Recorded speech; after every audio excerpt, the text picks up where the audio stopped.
Hello everyone, welcome to KVPCS. मैं विवेक कुमार आप सभी का आपके इस चैनल केवीपीसीएस में हार्दिक स्वागत करता हूं। जैसा कि आप सभी जानते हैं कि हम लोग अभी modern Indian history MCQ series cover कर रहे हैं और आज इस सीरीज का पार्ट 2 हम लोग करेंगे, जिसका टॉपिक है expansion of British power in Bengal and Mysore. अंग्रेजी शक्ति का बंगाल एवं मैसूर में फैलाव या अंग्रेजों की बंगाल एवं मैसूर विजय। पार्ट 2 को शुरू करने से पहले मैं आपको बताना चाहूँगा, ये सीरीज़ मेरे द्वारा बाइलिंगुअल मतलब हिंदी एवं अंग्रेजी दोनों भाषाओं में कवर की जाएगी, जो आपके फ्यूचर में आने वाले एग्ज़ाम्स जैसे UPPCS, MPPSC, 69 BPSC, Bihar SI तथा अन्य जितने भी गवर्नमेंट एग्ज़ाम्स होने वाले हैं फ्यूचर में, उन सभी एग्ज़ाम्स के लिए ये सीरीज़ अत्यंत महत्वपूर्ण होने वाला है। तो आइए शुरू करते हैं lecture 2, that is expansion of British power in Bengal and Mysore. Question 1. Who among the following was the last governor of Bengal appointed by the Mughal Emperor? निम्नलिखित में से कौन एक मुगल सम्राट द्वारा नियुक्त बंगाल का अंतिम गवर्नर था? ऑप्शंस आर सरफराज खान, मुर्शिद कुली खान, अली वर्दी खान, सुजाउद्दीन मोहम्मद खान। का सही जवाब हो जाएगा मुर्शिद कुली खान। अगर हमसे पूछा जाए फर्स्ट नवाब ऑफ बंगाल, ये हो जाएगा मुर्शिद कुली खान। मुर्शिद कुली खान। अगर पूछा जाए last nawab of Bengal to be appointed by Farrukh Siyar, तो ये भी हो जाएगा मुर्शिद कुली खान। अगर हमसे पूछा जाए कि किसने बंगाल को स्वतंत्र किया था, मतलब स्वतंत्र बंगाल की स्थापना किसने की थी, तो इसका भी आंसर हो जाएगा मुर्शिद कुली खान। और अगर फर्रुखसियर की बात हम करें तो यही वो व्यक्ति है जो अंग्रेजों को शाही फरमान जारी करता है, जिसे हम रॉयल डिक्री के नाम से भी जानते हैं। और फर्रुखसियर वही व्यक्ति है जिसे हम घृणित कायर के नाम से जानते हैं। इसका सही जवाब होगा मुर्शिद कुली खान। Next question. आइए थोड़ा नवाब्स ऑफ बंगाल के बारे में देख लें, क्योंकि ऐसा क्वेश्चन पूछ लिया जाता है कि इन सारे नवाब्स को उनके कार्यकाल के हिसाब से सजाएं या फिर सेट करें। ऑप्शंस दे दिए जाएंगे और आपको सेट करना होगा। तो आइए हम लोग देखते हैं। तो सबसे पहला नवाब ऑफ बंगाल कौन हो जाता है?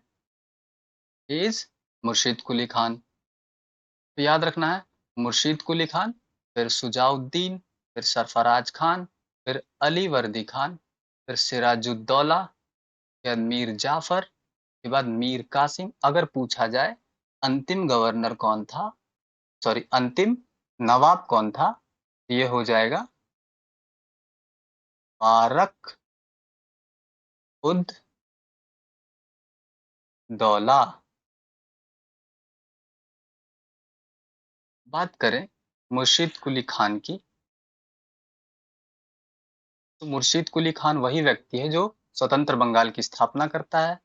और मुर्शिद कुली खान वही व्यक्ति है जो बंगाल की राजधानी ढाका से मुर्शिदाबाद को ट्रांसफर करता है।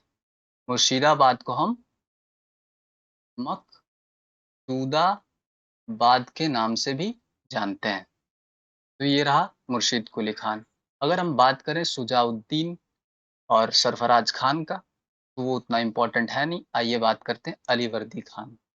अली वर्दी खान वो व्यक्ति है जो ईस्ट इंडिया कंपनी के बारे में कहता है कि ये मधुमक्खी के छत्ते के समान है।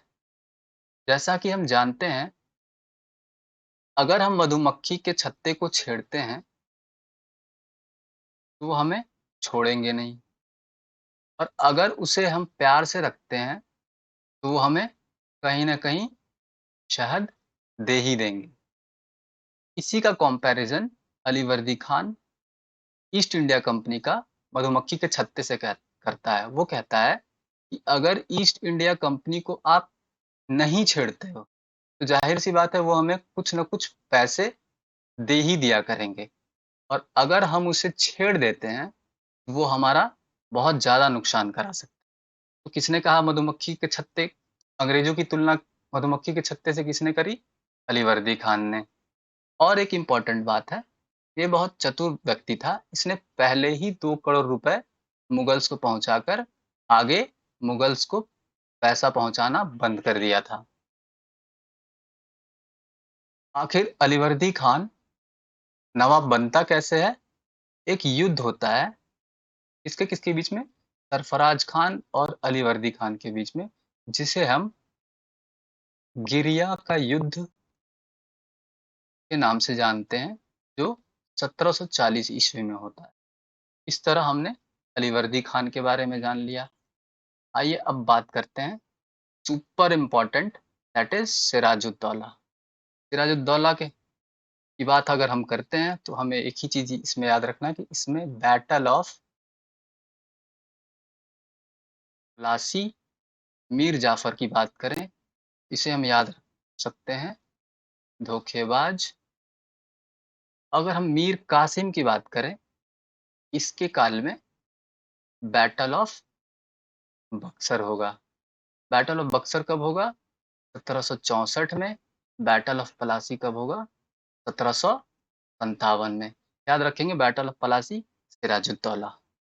आइए नेक्स्ट क्वेश्चन पे चलते हैं। The battle of Plassey was fought in the year. Plassey का युद्ध लड़ा गया था किस वर्ष में? अभी हम लोगों ने देखा बैटल ऑफ प्लासी होता है 1757 में और मोर प्रिसाइसली बात करें तो ये होता है 2 के बाद 3 और इसको गुना कर देंगे तो 6 आता है। छठा महीना कौन सा होता है? जून 1757। तो बैटल ऑफ प्लासी कब होगा? 23 जून 1757। ऑप्शंस पे नजर डालते हैं। 1760 में हम जानते हैं क्या होता है? Battle of वॉन्डिवॉश। 1764 में क्या होगा? Battle of Buxar. 1759 में क्या होगा? बैटल ऑफ बेदरा, जो अंग्रेज और डच लड़ते रहेंगे। बैटल ऑफ वॉन्डिवॉश में ये किसका? ये कार्नाटिक वॉर का पार्ट है, बैटल ऑफ वॉन्डिवॉश, जो कि इंग्लिश और फ्रेंच के बीच में होता रहेगा। सही आंसर बैटल ऑफ प्लासी क्या हो जाएगा? 1757 में होता है। Next question, which of the following was the war that started the consolidation of British supremacy in India? निम्नलिखित में से कौन सा युद्ध था जिसने भारत में ब्रिटिश प्रभुत्व का प्रारंभ किया? अगर प्रारंभ की बात की जाए तो इसका आंसर हो जाएगा बैटल ऑफ प्लासी। आंसर हो जाएगा B, that is battle of Plassey. अगर बोला जाए कि बैटल ऑफ प्लासी का कारण क्या था तो ये था अली नगर की संधि, जो किन किन दोनों के बीच में होती है? एक तरफ होता है हमारा सिराज और दूसरी तरफ होता है रॉबर्ट क्लाइव। सही आंसर होगा battle of Plassey. Next question, the battlefield of Plassey is situated on the banks of which river? Plassey का युद्ध क्षेत्र किस नदी के तट पर स्थित है? दामोदर, भागीरथी, गंगा, स्वर्ण रेखा। का सही जवाब होगा Bhagirathi. B for Bengal, B for Bhagirathi. और प्लासी वर्ड कहाँ से आया? एक पलाश का फूल होता है जिसे हम मेडिसिन बनाने के काम में यूज करते हैं, वहां से ये वर्ड प्लासी आता है। सही जवाब होगा Bhagirathi. Next question, who among the following shifted his capital from Murshidabad to Munger? निम्न में से किसने अपनी राजधानी मुर्शिदाबाद से मुंगेर स्थानांतरित की थी? का सही जवाब हो जाएगा मीर कासिम। अगर हमसे पूछा जाए किसने ढाका से मुर्शिदाबाद या मकसूदाबाद को ट्रांसफर किया था, तो वो था मुर्शीद कुली खान। अगर पूछा जाए किसने मुर्शिदाबाद टू मुंगेर ट्रांसफर किया था, इसका जवाब हो जाएगा Mir Qasim. Super important question, याद रखेंगे। Next question, Sirajuddaula was defeated by Clive in the battle of, कौन सा? सिराजुद्दौला क्लाइव के द्वारा युद्ध में परास्त हुआ था, कौन से बैटल में?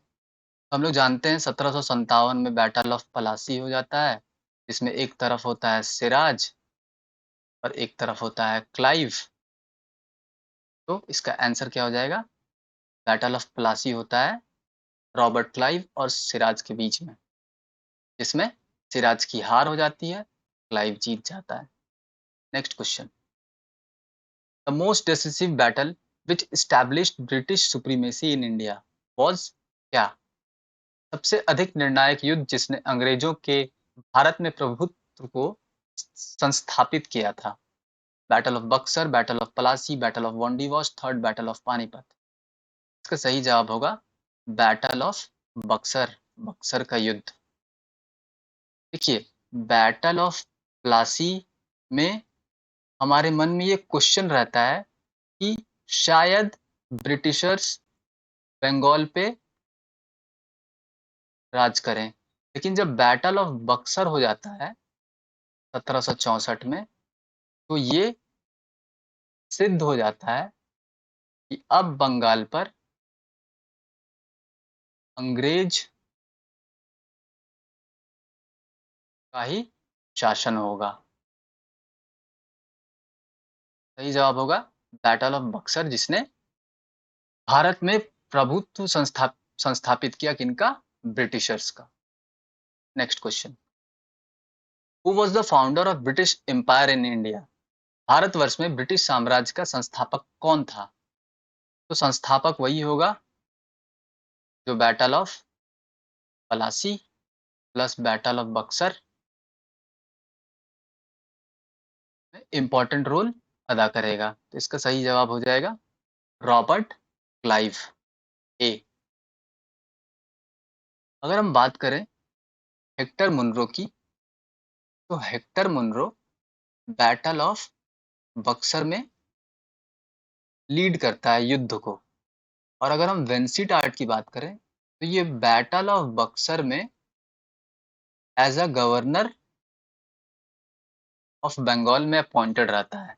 तो अगर पूछे गवर्नर ऑफ बंगाल कौन था जब बैटल ऑफ बक्सर हुआ, तो था वो वेंसीटार्ट। अगर बोला जाए बैटल ऑफ बक्सर किसने लड़ा, तो वो हेक्टर मुनरो। इस क्वेश्चन का सही जवाब हो जाएगा Robert Clive. Next question, who among the following was called as the heavens born general? निम्नलिखित में से किसे स्वर्ग से उत्पन्न सेनानायक कहा जाता है? वही जिसने बंगाल प्लस बक्सर में तहस नहस मचाया था। तो इसका सही जवाब हो जाएगा रॉबर्ट क्लाइव।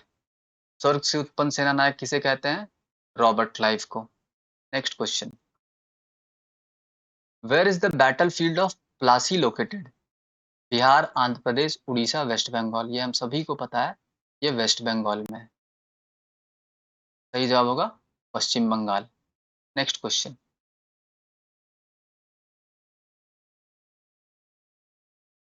आइए एक बार हम लोग बैटल ऑफ प्लासी को डिस्कस कर लेते हैं।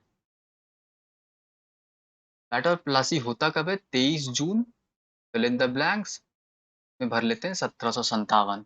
देखिए, हमें पता है कि बैटल ऑफ प्लासी होगा सिराज बनाम क्लाइव। टाइम पीरियड की बात करें तो 1756-57 की बात है।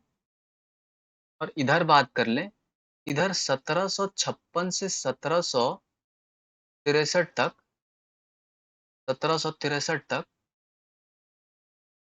यूरोप में 7 इयर्स बैटल चल रहा है। किसके किसके बीच में? इंग्लिश और फ्रांस के बीच में। ये तो यूरोप की बात हो गई। अब बंगाल की बात करते हैं। एक जगह है बंगाल में के फॉर कोलकाता, एक जगह बंगाल में है के फॉर कासिम बाजार। यहाँ होता क्या है? यहाँ पर किलाबंदी किया जा रहा है।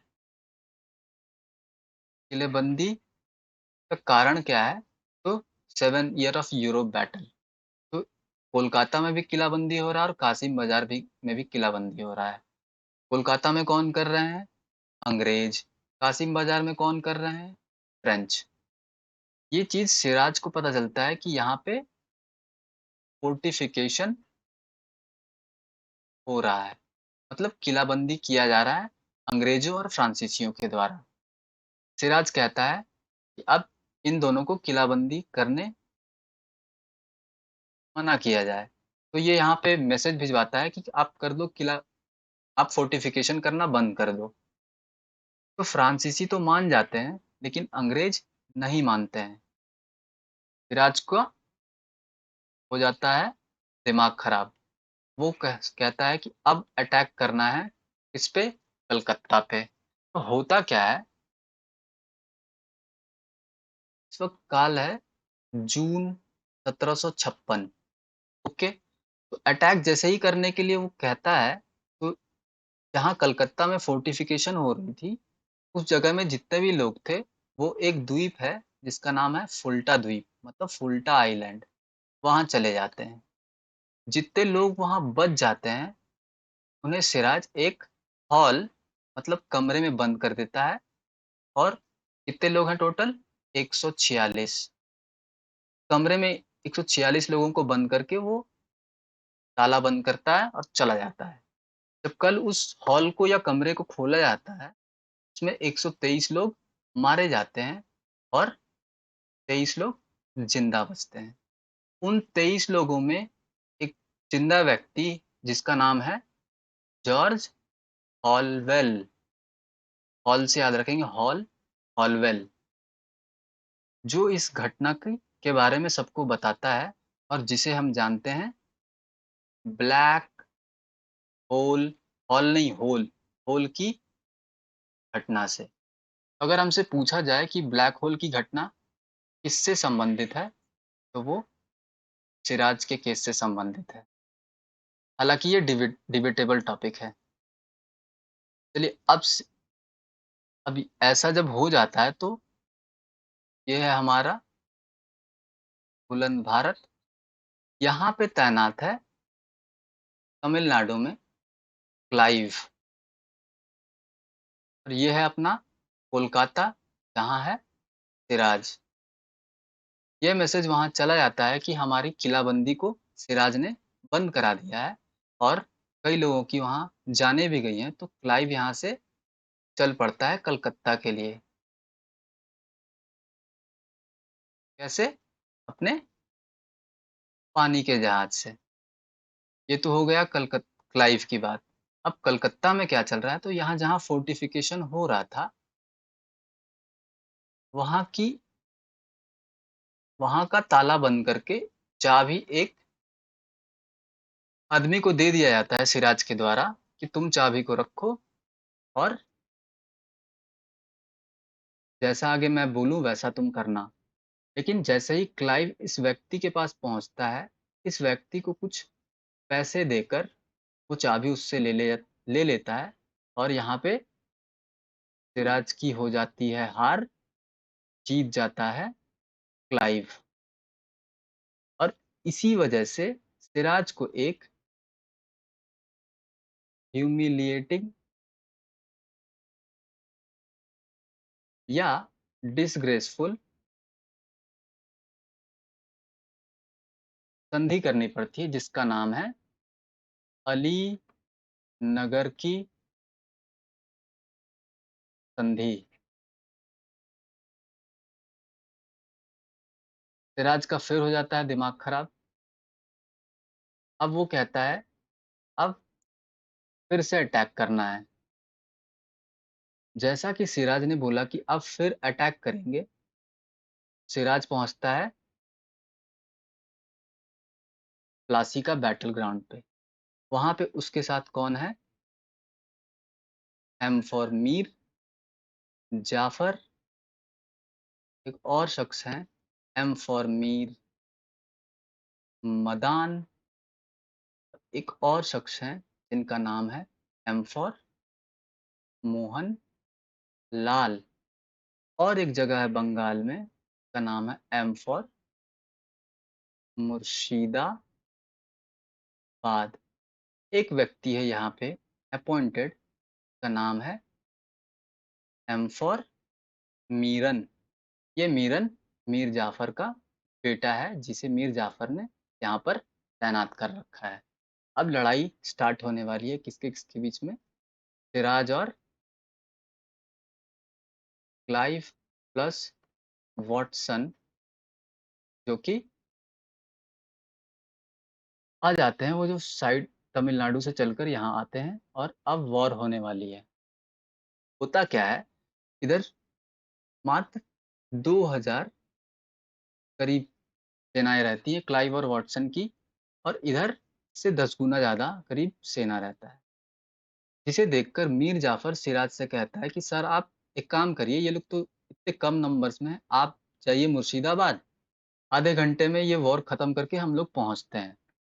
सिराज को नहीं पता था कि ये मीर जाफर धोखा देने वाला है। सिराज मीर जाफर की बात मान लेता है और मुर्शिदाबाद की तरफ चल देता है। जैसे ही सिराज मुर्शिदाबाद की तरफ चलता है तो रास्ते में उसकी झड़प मीरन से हो जाती है और सिराज की यहाँ मौत हो जाती है।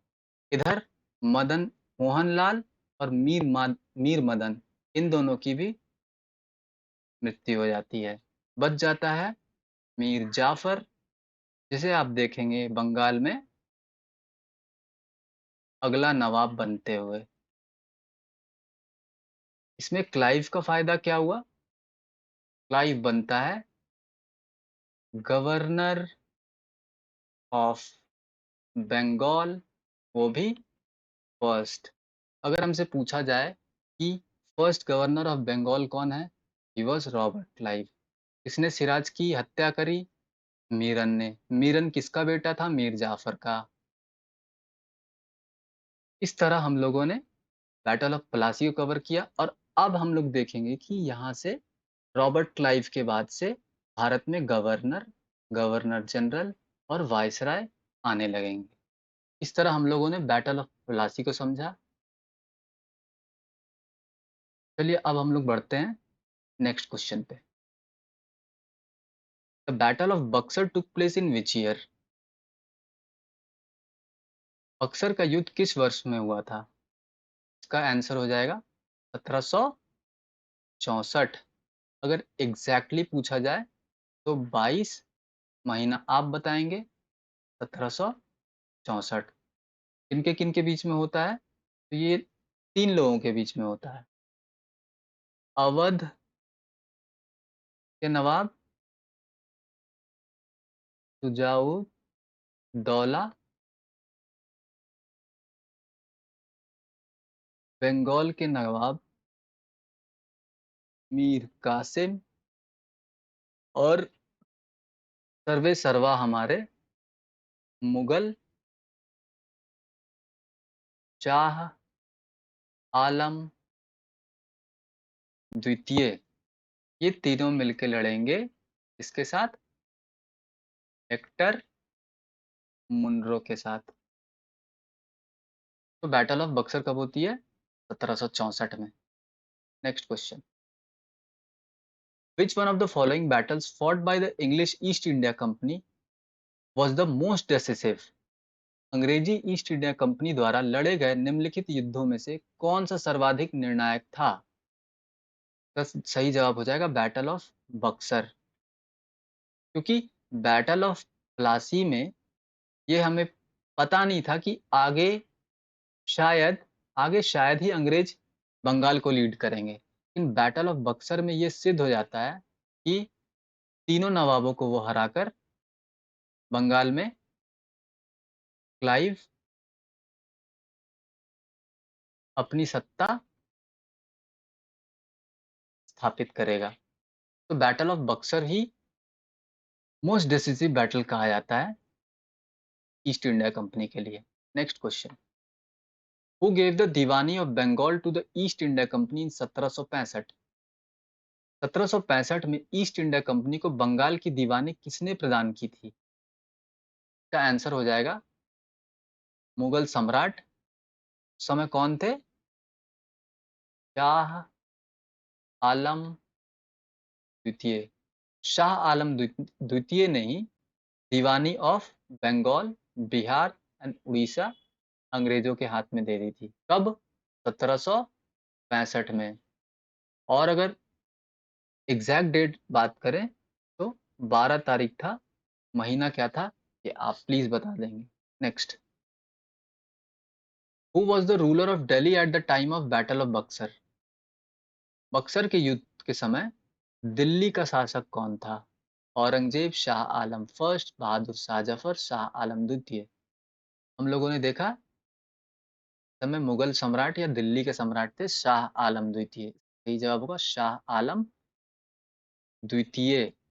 Next question, during the tenure of which governor the East India Company was given diwani rights of Bengal, Bihar and Orissa by Shah Alam द्वितीय? इस गवर्नर के कार्यकाल में ईस्ट इंडिया कंपनी को शहंशाह शाह आलम द्वारा बंगाल, बिहार तथा उड़ीसा की दीवानी अधिकार दिए गए थे। Options are Lord Cornwallis, Lord William Bentinck, Lord Clive या फिर लॉर्ड वेलेस्ले। देखिए 1757 में बैटल ऑफ प्लासी हो जाता है। लीड कौन करता है? क्लाइव। लेकिन बैटल ऑफ बक्सर में लीड करते हैं हेक्टर मुनरो। लेकिन हेक्टर मुनरो कहते हैं कि क्लाइव को पहले से पता है बंगाल के बारे में, क्योंकि वो पहले 1757 में क्रांति कर चुका है। तो क्लाइव को ही वापस बुलाया जाए और जो भी ट्रीटी साइन करनी होगी वो आके साइन करे। फिर 1765 में 1765 से 1767 क्लाइव का कार्यकाल रहेगा।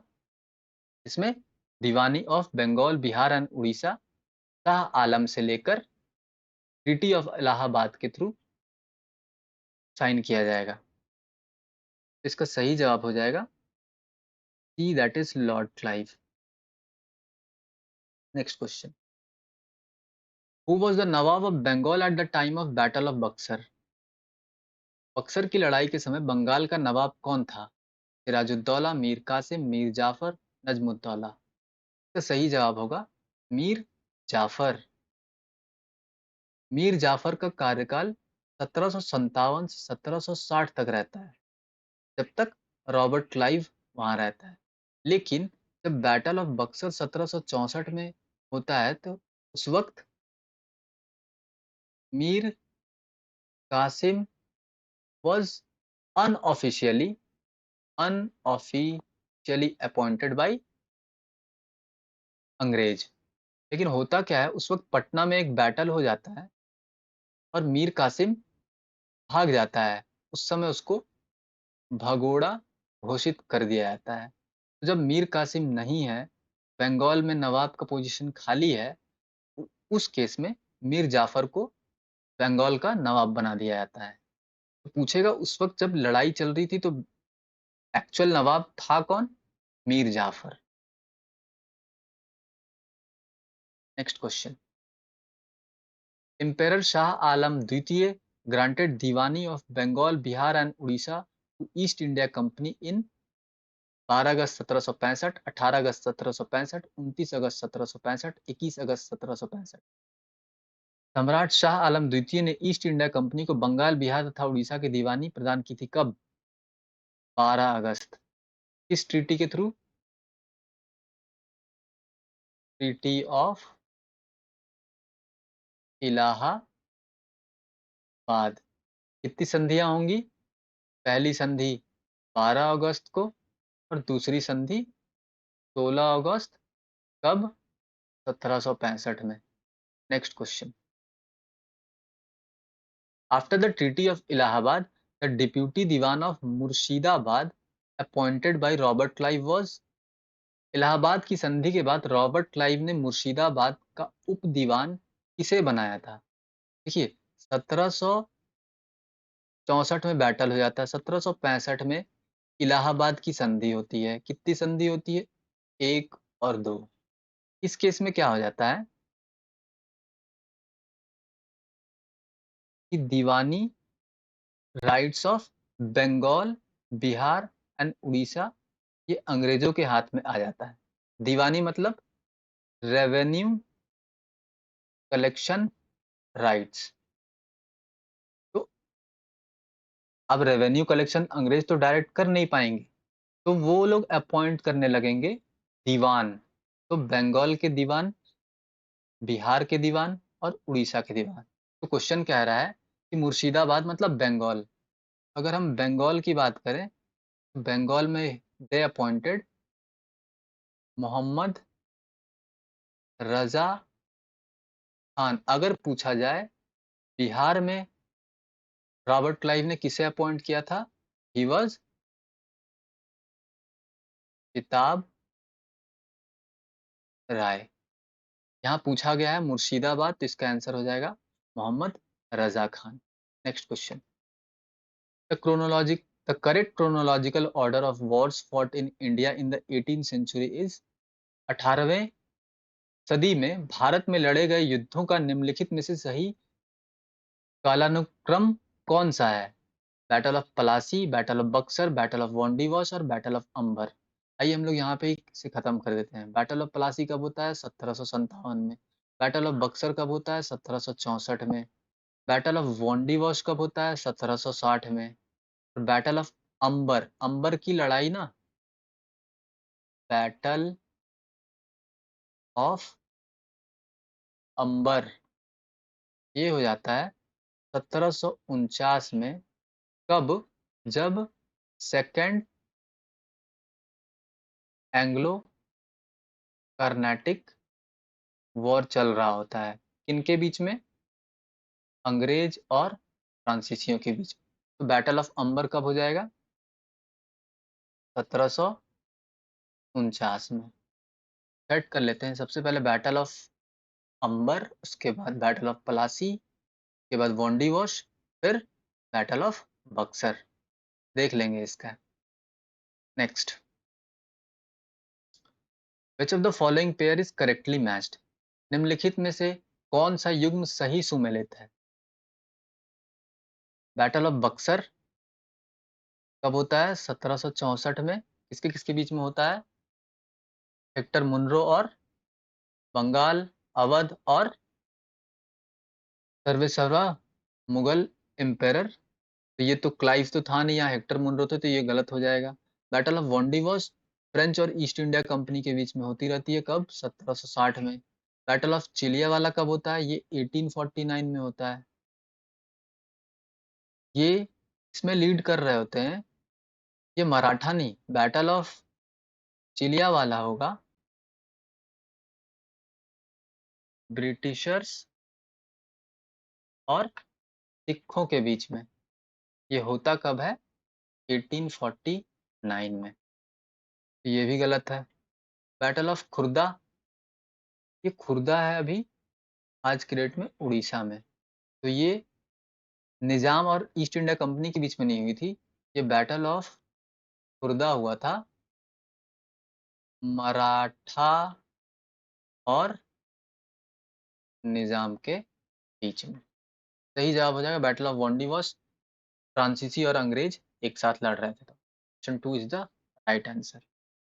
नेक्स्ट, आइए एक बार बैटल ऑफ बक्सर को डिस्कस कर लेते हैं। हम लोगों ने बैटल ऑफ पलासी में देखा कि किस तरह मीर जाफर बनता है बंगाल का नवाब। कार्यकाल रहता है 1757 से 1760। यही कार्यकाल रहेगा रॉबर्ट क्लाइव का। रॉबर्ट क्लाइव जब वापस चला जाता है, तो मीर जाफर रहता है नवाब ऑफ बंगाल। लेकिन रॉबर्ट क्लाइव के जाने के बाद आ जाते हैं वेंसी टार्ट। अब वेंसी टार्ट की जितनी डिमांड थी उतना ये मीर जाफर फुलफिल नहीं कर पा रहा था। तो वेंसी टार्ट ने कहा कि अब मुझे तुम्हें रखने की क्या ज़रूरत है, तुम्हें मैं नवाब के पद से हटाता हूँ। तो उसी समय ही अपॉइंटेड इसको मीर कासिम को। मीर कासिम बहुत सारे गिफ्ट, पैसा और भी जो चीज़ें पहुँचाना रहता है वो डील हो जाती है और वो वेंसीटाट मीर कासिम को नवाब ऑफ बंगाल बना देता है। लेकिन उस बीच में क्या होता है कि मीर कासिम अंग्रेजों के डिमांड से परेशान हो गया था, तो वो चला जाता है केर। और मीर कासिम इज नोन क्यों जाना जाता है, क्योंकि इसने ही कलकत्ता की राजधानी मुर्शिदाबाद से मुंगेर ट्रांसफर की थी। मुंगेर वो जाता है, वहां तोड़दार बंदूक का कारखाना स्थापित करता है अंग्रेजों से परेशान होकर। होता क्या है इस बीच में, मुंगेर बिहार में एक जगह है। होता क्या है उस बीच में, पटना में एक छोटा सा युद्ध हो जाता है मीर कासिम और अंग्रेजों के बीच में। मीर कासिम डरकर भाग जाता है और अंग्रेज उसे भगोड़ा नवाब घोषित कर देते हैं। अब मीर कासिम एक भगोड़ा नवाब हो गया। अब जब वहां कोई नवाब है नहीं, तो again they will appoint Mir Jafar. अगर हमसे ये क्वेश्चन पूछा जाता है, बैटल ऑफ बक्सर जब होता है उस वक्त बंगाल के नवाब कौन थे, तो वो थे मीर जाफर, क्योंकि मीर कासिम को भगोड़ा घोषित कर दिया गया था। अब मीर कासिम भाग कर जाता है कहाँ, अवध, और मिलता है अवध के नवाब शुजाउद दौला से, और कहता है कि अंग्रेजों से अब लड़ाई करनी है, क्या आप मेरा साथ दोगे। तो ये दोनों मिलके पहुंचते हैं सर्वे सर्वा मुगल राजा जो है शाह आलम द्वितीय, और एक तो बंगाल का भगोड़ा नवाब है ही मीर कासिम। अब एक ऐतिहासिक लड़ाई होगी जिसे हम देखेंगे, इसमें करीब 5,000 लोगों की जान जाएगी। और ये बैटल होगा किन किन के बीच में, ये बैटल होगा वर्सेस हेक्टर मुनरो। इस बैटल में ये तीनों हार जाएंगे। अवध के नवाब शुजाउद्दौला और मुगल शाह आलम द्वितीय को कैप्चर कर लिया जाएगा। फिर से मीर कासिम वेस्ट की तरफ भाग जाएगा और इसे हम लोग भगोड़ा के नाम से ही जानेंगे। अब क्या होता है,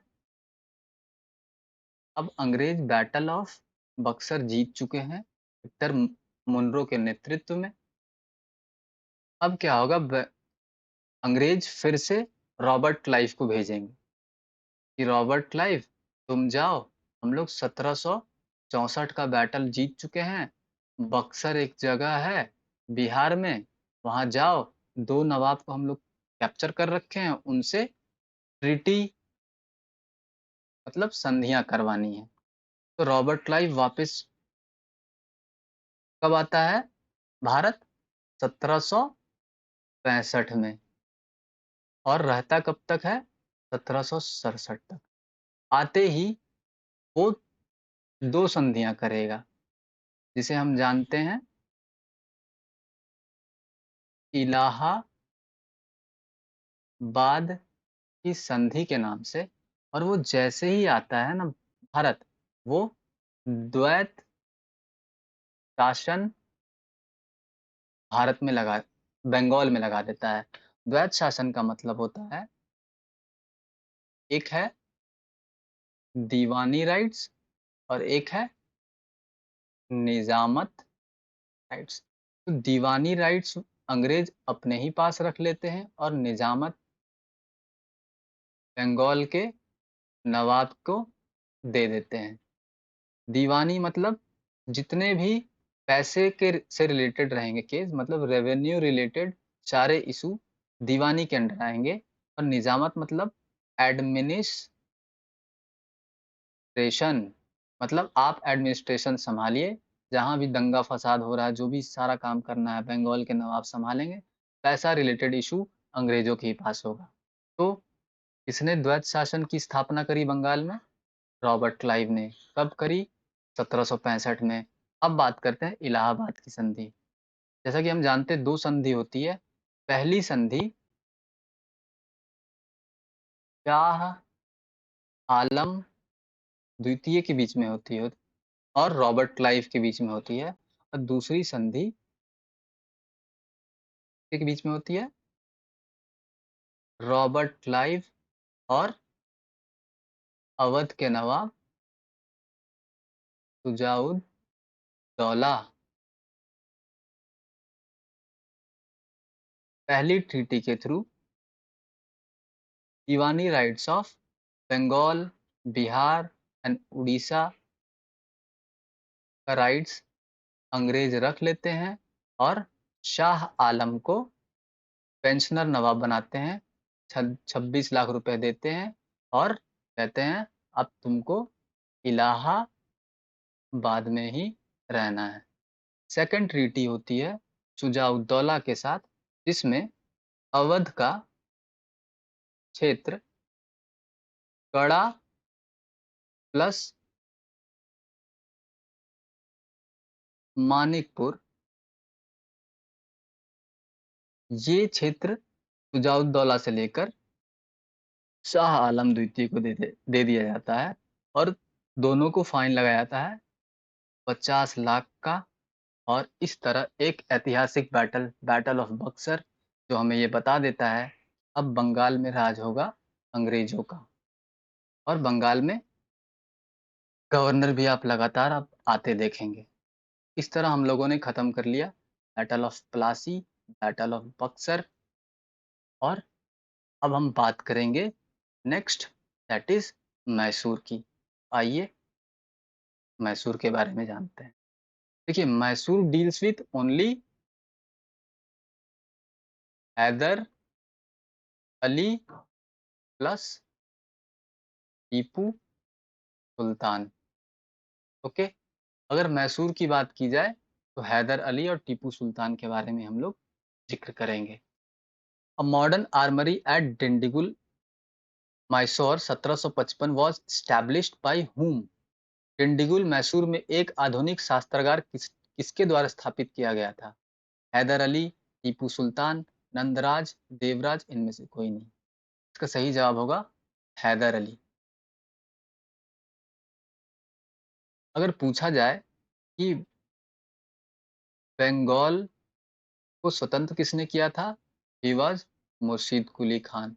अगर पूछा जाए मैसूर को स्वतंत्र किसने किया था, वो था हैदर अली।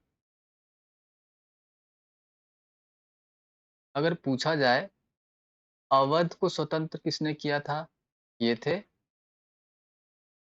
सादत खान। अगर पूछा जाए कर्नाटक को स्वतंत्र किसने किया था, ये थे सदातुल्ला खान। पूछ रहा है कि 1755 में एक आधुनिक शस्त्रागार किसके द्वारा खोला गया था, तो ये इसका आंसर हो जाएगा हैदर अली। देखिए, 1755 में आर्मरी खोल देगा और 1761 में इंडिपेंडेंट मैसूर की हैदर अली ने स्थापना करी थी? सही जवाब होगा Hyder Ali. Next question. Indian ruler to establish embassies in foreign countries on modern lines. निम्नलिखित में से किस भारतीय शासक ने विदेशों में आधुनिक पद्धति से दूतावास स्थापित किए थे? हैदर अली, टीपू सुल्तान, नंदराज और देवराज। इसका सही आंसर हो जाएगा टीपू सुल्तान। टीपू सुल्तान के बारे में जान ले तो ये वो व्यक्ति है जो जैकोबियन क्लब की सदस्यता धारण करता है और इसे ही हम जानते हैं जिसने ट्री ऑफ लिबर्टी को लगाया था। कहाँ पर? प्लीज आप कमेंट बॉक्स में बताएंगे। Next question. सही जवाब होगा इसका Tipu Sultan, embassies in foreign countries. Next question. Tipu Sultan made his capital at. Tipu Sultan ने अपनी राजधानी बनाई थी कहाँ पर? श्रीरंगपट्टनम में, बंगलुरु में, मैसूर में, कोयम्बटूर में। इसका जवाब हो जाएगा श्रीरंगपट्टनम में। टीपू सुल्तान श्रीरंगपट्टनम में राजधानी। Next question. Who emerged victorious in the first Anglo-Mysore War 1766 से 1769? प्रथम आंग्ल मैसूर युद्ध जो 1766 से 1769 तक होता है, इसमें विजयी कौन हुआ? देखिए, हम लोगों ने पढ़ा था कार्नेटिक वॉर कितने होंगे? 3। किसके किसके बीच में होगा? अंग्रेज और फ्रांसीसियों के बीच में। वहीं मैसूर विजय के लिए 4 कार्नेटिक वॉर होंगे, 4 आंग्ल मैसूर वॉर होंगे। ठीक है? और ये लड़ा जाएगा हैदर अली प्लस टीपू सुल्तान मिलके इसके खिलाफ लड़ेंगे, अंग्रेजों के खिलाफ। अभी क्वेश्चन कह रहा है प्रथम आंग्ल मैसूर युद्ध में विजयी कौन हुआ था? तो पहला आंग्ल मैसूर युद्ध में विजयी हुआ था Hyder Ali. Answer C will be the right answer. आइए हम लोग थोड़ा एक बार आंग्ल मैसूर युद्ध को डिस्कस करते हैं। हम लोगों ने पिछले क्लास में पढ़ा था कर्नाटिक युद्ध 3 होंगे। उधर ये लोग कर्नाटिक वॉर में अंग्रेज जीत रहे हैं। इधर हमने देखा प्लासी जीत चुके हैं, बक्सर जीत चुके हैं, बेदरा जो डचों के साथ हो रहा है उसको भी जीत चुके हैं 1759 में। इधर वॉन्डिवॉश 1760 में होगा अंग्रेजों के साथ, ये भी जीत चुके हैं। अब बात करते हैं मैसूर को हमें कैसे जीतना है। तो टोटल मैसूर को जीतने में वो लोग 4 युद्ध लड़ेंगे। वो 4 युद्ध के बारे में अगर थोड़ी सी ये जानकारी यहाँ ले लें तो पहला युद्ध 1767 से 69 में होगा। याद करने में इसे थोड़ी सी तकलीफ होगी, बाकी और कहीं तकलीफ नहीं है। पहला, दूसरा, तीसरा, चौथा। अब हम बात करते हैं 67 69, पहुंच जाते हैं सीधे 1780। यहाँ 1780 लिखेंगे और यहाँ से 1790 लिखेंगे, यहाँ 1799। ये कितने साल चलेगा? 4 साल। तो 1784। ये कितने साल चलेगा? 2 साल। ये हो जाएगा 1792। ये हम लोगों ने ईयर कंप्लीट कर लिया। अब बात करते हैं इस केस में गवर्नर जनरल कौन कौन रहता है। इस केस में आंग्ल मैसूर युद्ध में जो किस किस के बीच में लड़ा जा रहा है, अंग्रेज प्लस हैदर अली प्लस टीपू सुल्तान। आगे देखेंगे हम लोग कि गवर्नर जनरल कौन। पहले में कौन हो जाएगा? वेरेलस्ट। दूसरे में कौन हो जाएगा? वेरन हास्टिंग, जो कि first governor general of Bengal बनेंगे। ओके। तीसरे में कौन हो जाएगा? He will be Lord Cornwallis, जिसे हम जानते हैं 1793 में परमानेंट सेटलमेंट लाता है, मतलब स्थायी बंदोबस्त। चौथे में कौन होगा? वेलेस्ले, जिसे हम जानते हैं 1798 में ये लाएगा सहायक संधि, जिसे हम सब्सिडरी अलायंस के नाम से जानते हैं। तो पहले में कौन हो गया? वेरेलस्ट, दूसरे में बैरन हास्टिंग, तीसरे में कॉर्नवालिस, चौथे में वेलेस्ले। अब बात करते हैं हमारे मैसूर की तरफ से कौन लड़ रहा है।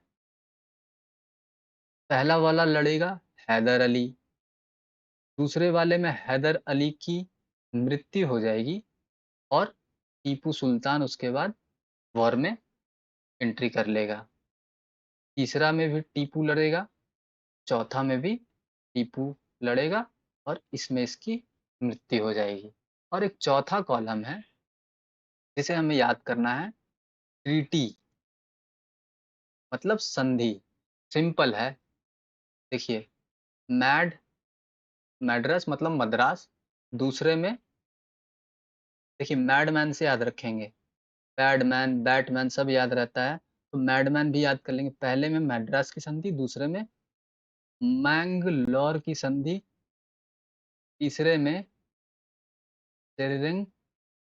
पट्टनम की संधि, चौथे में कोई संधि नहीं होती है, टीपू की मृत्यु हो जाती है। 1799 में ब्रिटिशर्स मैसूर पे कब्जा कर लेते हैं और यहाँ से ये भी सिद्ध हो जाता है कि अब अंग्रेज बंगाल, बेदरा, वोंडीवोश, फ्रांसीसी, डच सबको हराकर अब बंगाल को जीतने के बाद अब ये मैसूर भी जीत लिए हैं। आइए क्वेश्चंस पे चलते हैं। Next, Who among the following established a modern arsenal at Dindigul, Mysore in 1755? हम लोगों ने डिस्कस किया निम्नलिखित में से कौन 1755 में डिंडीगुल मैसूर में एक आधुनिक शास्त्रागार की स्थापना करता है। हम लोगों ने पिछला डिस्कस भी किया है, ही वॉज हैदर अली। हैदर अली, इसमें भी थोड़ा सा देख लेंगे। देखिए, मैसूर मैसूर को हैदर अली इंडिपेंडेंट करता है। Actually Hyder Ali was a soldier under Nandaraj और देवराज। ये मॉडर्न आर्मरी आर्सेनल शस्त्रागार की स्थापना करता है और ये इतना पावरफुल हो जाता है, एक समय नंदराज और देवराज को हराने में सक्सेसफुल हो जाता है और उसके बाद ये इंडिपेंडेंट मैसूर की स्थापना करेगा। पूछा जाएगा कि इंडिपेंडेंट मैसूर की स्थापना किसने करी? हैदर अली ने। आइए नेक्स्ट क्वेश्चन पे चलते हैं। The British general who defeated Hyder Ali at the battle of Porto Novo beat in, British general जिसने हैदर अली को पोर्टो नोवा के युद्ध में हराया था। हैदर अली के बारे में इंपॉर्टेंट ईयर्स, 1755 में शास्त्रागार मतलब आर्मरी, कहाँ पर? डिंडीगुल में। डिंडीगुल कहाँ है? आज का तमिलनाडु। 1761 में हैदर अली ही इंडिपेंडेंट मैसूर की स्थापना करेगा और 1781 में हैदर अली की मृत्यु हो जाएगी। he will die कौन से बैटल में? पोर्टो नोवा के बैटल में। और ये किसके खिलाफ लड़ रहा होता है? एक तरफ रहता है हैदर अली और दूसरी तरफ रहता है आयर कूट। आयरकूट हम याद करेंगे कि बैटल ऑफ वॉन्डी वॉश में भी तरफ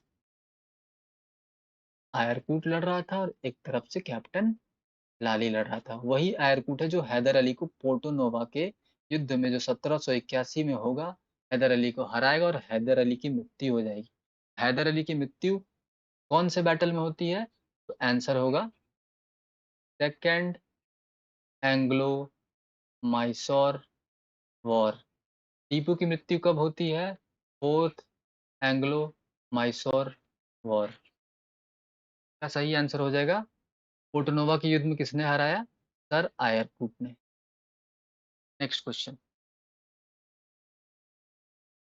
Tipu Sultan defeated the British army इन 1780 किस युद्ध में?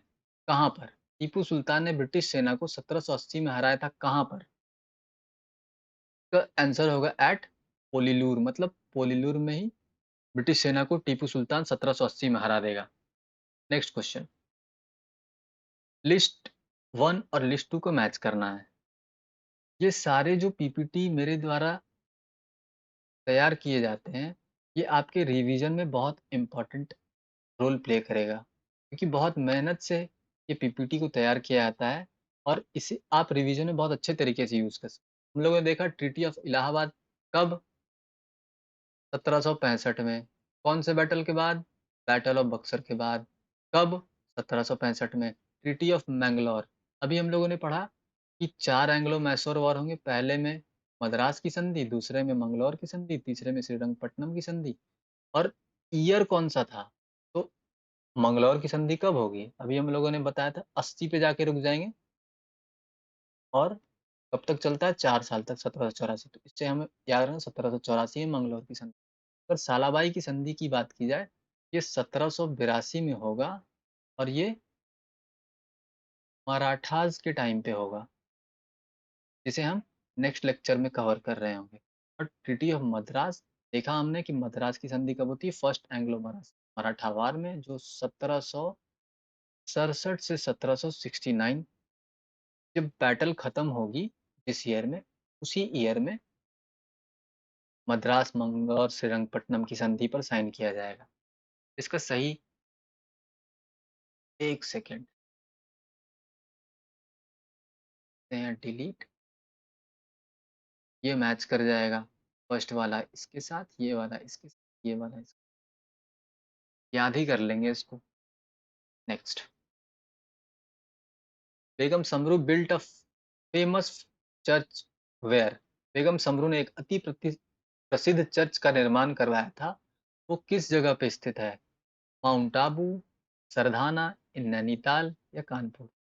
यूपीपीसीएस का आंसर है सरधाना में।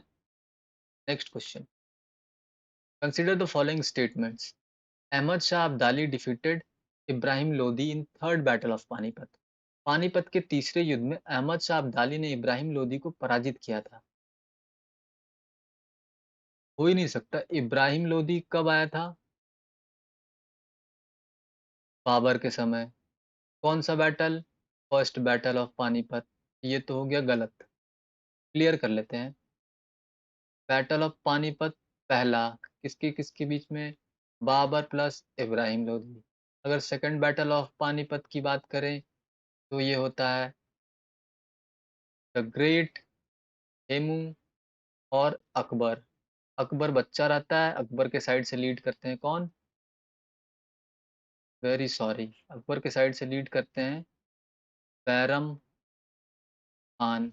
अगर बात करें third battle of Panipat, H2O Panipat, तो ये हो जाता है अहमद शाह अब्दाली प्लस मराठा मराठाओं के बीच में। तो ये चीज हमें याद रखना है कि जो भी बैटल होंगे पानीपत से रिलेटेड, उसमें अंग्रेजों का कोई भी इंटरफेरेंस नहीं है। तो पहला हो गया ऑप्शन गलत। Third Anglo Mysore war Tipu Sultan died, ये भी गलत ही होगा, क्योंकि टीपू सुल्तान की मृत्यु होती है फोर्थ एंग्लो मैसूर वॉर में। Mir Jafar conspired with the British for defeat of Sirajuddaulah in battle of Plassey. ये बिल्कुल सही होने वाला है कि मीर जाफर ने ही धोखे से सिराज को मृत्यु तक पहुंचाया था। तो option 3 will be the right answer, तो हम लोग सी पे जाएंगे। Only 3 only. नेक्स्ट क्वेश्चन, आइए अब एक बार मैसूर को शॉर्ट में डिस्कस कर लेते हैं। आज के डेट में अगर हम अपनी बुलंद भारत को देखें, कुछ ऐसा दिखता है। यहाँ पे है केरल, और अगर बात करें तो ये है अपना आज का कर्नाटक। और कहीं यहाँ पे आप देखेंगे, ये है हमारा मैसूर। ओके, यहाँ पे मैसूर डील करेंगे हम लोग हैदर अली और टीपू सुल्तान से। लेकिन उससे पहले अगर हम मेडिएवल हिस्ट्री को जैसे पढ़ते हैं, तो हम लोग जानते हैं 1565 में बैटल ऑफ तलीकोटा होता है, जिसमें विजयनगर एम्पायर एम्पायर को बहमनी किंगडम के द्वारा बुरी तरह से क्षतिग्रस्त मतलब बर्बाद कर दिया जाता है। और उसके बाद विजयनगर एम्पायर के खत्म होने के बाद बहुत सारे इंडिपेंडेंट किंगडम सामने आएंगे, जिसमें से एक किंगडम होगा माइसोर, जिसकी स्थापना 1612 में चिक्का कृष्ण राज ने किया था। आगे आप जैसे बढ़ते चले जाएंगे तो 1734 से 1761 में माइसोर पे राज कर रहे होंगे कृष्ण राज द्वितीय। हालांकि ये राज करते तो रहेंगे, लेकिन एक्चुअल पावर होगा, एक मिनिस्टर है जिसका नाम है नंदराज, और दूसरा मिनिस्टर है का नाम है देवराज। होता क्या है कि इसी स्टार्टिंग में नंदराज के अंदर ही Haider Ali as a soldier काम करता रहता है। और आगे कालांतर में आप देखेंगे कि जैसे-जैसे समय बीतता है, हैदर अली 1755 में एक मॉडर्न आर्मरी मतलब एक शस्त्रागार की स्थापना करता है। 1761 में नंदराज को हराकर इंडिपेंडेंट मैसूर की स्थापना करता है, और उसके बाद आगे आंग्ल मैसूर युद्ध तो चलते ही रहेंगे। तो ये रही बात हैदर अली की। अब बात करते हैं टीपू सुल्तान।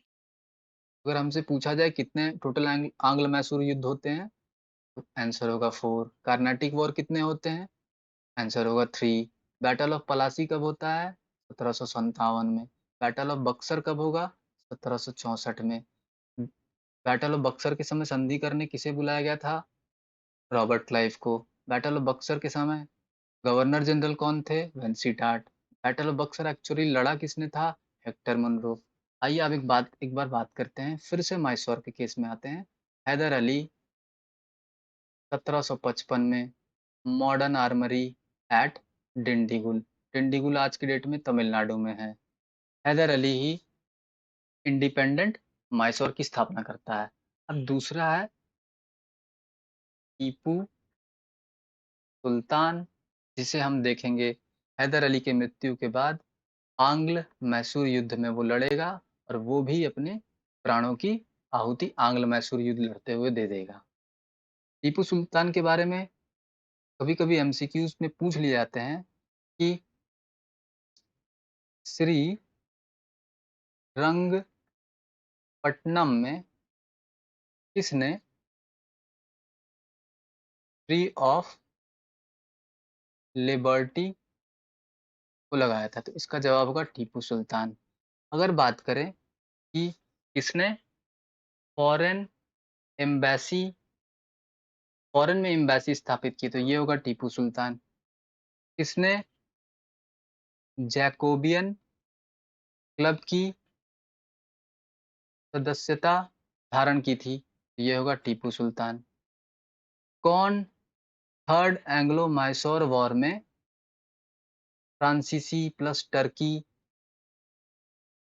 से मदद मांगता है, लेकिन उसे मिलता नहीं है मदद, तो वो भी था मदद मांगने वाला टीपू सुल्तान। 4 पॉइंट हमें याद रखने हैं। श्रीरंगपट्टनम में उसने ट्री ऑफ लिबर्टी की स्थापना करी थी, फॉरेन में एम्बेसीज खोला था, जैकोबियन क्लब की सदस्यता धारण की थी, और थर्ड एंग्लो मैसूर वॉर में जब टीपू की स्थिति खराब थी, तब उसने फ्रांसीसी और टर्की से हेल्प मांगा था, लेकिन उसे हेल्प प्रोवाइड नहीं किया गया था। आइए आप लास्ट करते हैं और एक बार डिस्कस कर लेते हैं एंग्लो मैसूर वॉर। तो हम लोगों ने डिस्कस किया आंग्ल मैसूर वॉर 1767 से 1769। याद कर लेना पड़ेगा, इसको अरेंज करने आ जाता है कभी कभी एग्जाम। टोटल होंगे 4 वॉर, 80, 90, 99 में खत्म हो जाएगा, पहला बैटल 4 साल चले, दूसरा बैटल 4 साल चलेगा और ये 2 साल चलेगा। तो 80 से 84 याद रखना, 90 से 92। अगर हम बात करें गवर्नर की, आइए याद रिवीजन करते हैं। पहले में कौन था? एक सेकंड, सॉरी, तो क्लियर कट लिखते हैं। पहले में कौन था? Verelst. दूसरे में कौन था? First governor of Bengal was Warren Hastings. तीसरे में कौन था? Cornwallis. चौथे में कौन था? He was Wellesley. चारों क्लियर हो गए। पहले में लड़ता है माइसौर की तरफ से हैदर अली। हैदर अली की मृत्यु हो जाती है यहाँ पर, और उसके बाद लीड करता है सेकंड में टीपू, और तीसरा चौथा टीपू लड़ता है। सुपर इंपॉर्टेंट ट्रीटी की बात जिसे हम संधि कहते हैं, तो पहले में हो जाएगा मद्रास की संधि, दूसरे में मंगलौर की संधि, तीसरे में श्रीरंगपट्टनम की संधि। सभी संधि हमें याद रखना है सर, प्लीज। अगर हम लोग कर्नाटिक वॉर की बात करें, उसमें पहले में एक्सला सापिल की संधि, दूसरे में पौंडीचेरी की संधि, तीसरे में पेरिस की संधि। अगर हम बात करें बैटल ऑफ प्लासी में, उसमें अलीनगर की संधि। अगर हम बैटल ऑफ बक्सर की बात करें, उसमें इलाहाबाद की संधि, जिसे आज हम प्रयागराज के नाम से जानते हैं। अगर चौथे माइसौर की बात करें, इसमें मैडमैन, प्लीज याद रखें, मैड एंड मैन। फर्स्ट में मद्रास की संधि, दूसरे में मंगलौर की संधि, और तीसरे में श्रीरंगपट्टनम की संधि। अब बात करते हैं रिजल्ट की। फर्स्ट में हैदर अली जीत जाता है। दूसरे में हैदर अली की 1781 में पोर्टो नोवा के युद्ध में मृत्यु हो जाती है। इसके खिलाफ लड़ते हुए आयरकूट के खिलाफ अगर हम बात करें थर्ड एंग्लो माइसोर वॉर की, तो 1790 से 92 के बीच में होगा। ये टीपू लड़ रहा होगा, टीपू की स्थिति खराब होगी, टीपू की आधी टेरिटरी को अंग्रेज अपने हाथ में ले लेंगे। उन टेरिटरी का नाम क्या क्या है? One is Malabar, another one is Dindigul, तीसरा है कूर्ग, चौथा है बारामहल का एरिया। एक बार क्लियर कर लेते हैं। तीसरे में टीपू के हाफ ऑफ द टेरिटरी उस मतलब ले लिया जाएगा, किनके द्वारा? अंग्रेजों के द्वारा। वो कौन कौन सा एरिया, ये कभी कभी पूछ लिया जाता है। एक है मालाबार, दूसरा है डिंडीगुल, तीसरा है कूर्ग, चौथा है बारह महल। इस तरह इन चारों जगहों पर कब्जा करके अंग्रेजों ने टीपू को कमजोर बना दिया, और उसने कहा, अंग्रेजों ने कहा कि टीपू को हमने लंगड़ा बना दिया। चौथे की बात करते हैं।